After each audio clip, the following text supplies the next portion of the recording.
Welcome to Design Diary, the podcast where you get to look inside my board game design notebook as well as what's going on inside my head. We look at a new word each day from the sense of mechanics, tone, theme, or inspiration for a full game. Today's word is Carp. To find fault or complain querulously. Which I sort of was confusing with the word harp, which, to dwell on or recur on a subject tiresomely or monotonously, usually used with the word on. So they're kind of similar, but I don't think I've ever heard the term carp.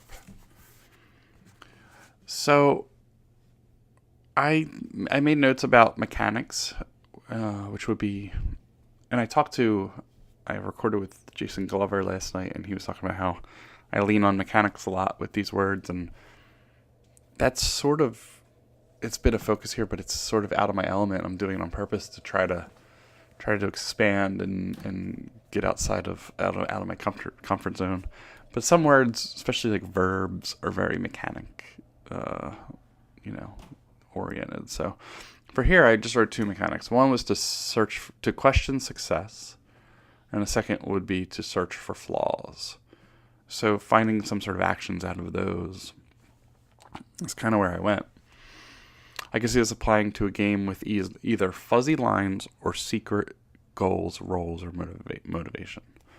I tried to figure out what fuzzy lines meant in gaming, and I don't think my example was the best, and for somebody who's recording a daily diary, I'm not the best person with words, but I wrote, these components on my tableau belong to me. The components on your tableau belong to you, but the components in between tableaus belong to the player that they are closest to. Now, what defines being closest to? Sometimes it's obvious, just if it's measurement, which one's closer to your board. Sometimes they're in the middle and it's not so obvious. But some players will carp. They will find fault or complain querulously about who is closer and where the measuring actually starts. So if the rules are somewhat vague, that's another time lines are fuzzy. In that previous example, it's the player that's closest to. But if I put my finger on the card that's in the middle, am I closer? I am at that point. When do we start checking? Where do we start measuring? Sorry, there's my door in the background. I have a visitor. Trixie, say hi. Hi. Oh, there you go. Okay, so trying to determine where we are measuring or finding any loophole in the rules there essentially gives that fuzzy line where players can carp. I wrote board game rules are usually very debatable. Having the debate or the complaint itself as part of the game could really hit the mark for carp. And I think that's where secret goals come into play. That was the second thing that I wrote down. My first thought with this was with the term carp was the phrase, "You can't do that." It comes up in almost every first play of a game that we do. We're playing the game for the first time, especially if there's lengthy rules. Someone's going to say, "You can't do that." But making it part of the game is actually pretty neat. If you're an unknown character type and you say, "I'm going to farm this field," another player can call you out and say, "You can't do that. You can't farm that field. We don't know who you are or what your skills are or anything like that."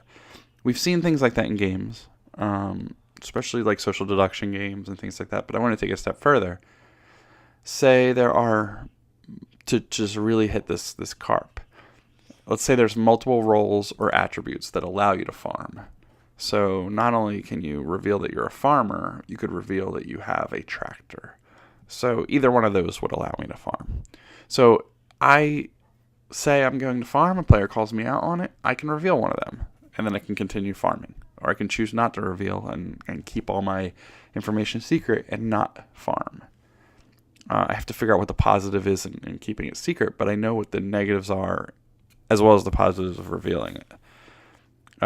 If I reveal it, I can farm now every turn with no worries. I cannot be questioned. Like, you might want to get called out So I can do that. I can farm every turn. But to balance it out, I would say that you only have like, let's say, 3 slots of attributes or roles, or maybe 5. And now one of them is locked and revealed, which means that's one less thing that I can do every turn. I am an expert at farming, which is great, but I lose my variable proficiency in other things, or at least in one slot at that point, if that makes sense. So what I'd have to do in this game is bet on farming being a thing and a key to victory, and really just own that. And that's about as far as I went with my notes. I wrote a note that I wanted to keep going with this, but the nature of design diaries, I write when I can every day and then come and record. So I think there's something neat in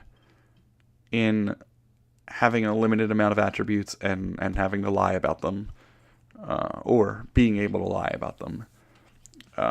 There's a lot of games that do that, and I don't know about the limited slots. So I asked my little Trixie here. Trixie, have you ever heard of the word carp? No. Do you know about like a fish named a carp? Mm-mm. Have you ever been fishing? No. Have you ever seen a fish? No, not yet. But that's the other thing that I would probably do with this, as always, is forget the farming role. I would have to go fishing. I always have to double up on the wordplay if possible.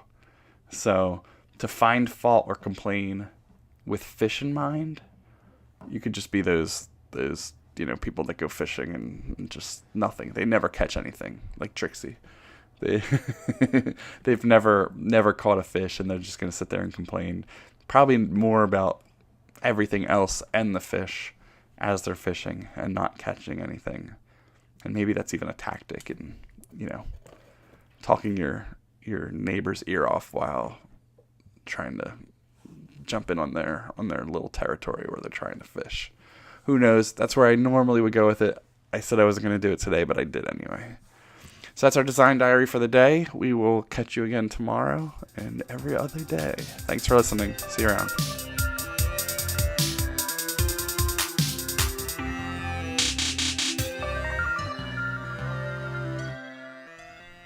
I'm Jason Tyler, and I like to play board games and go on my phone and cat.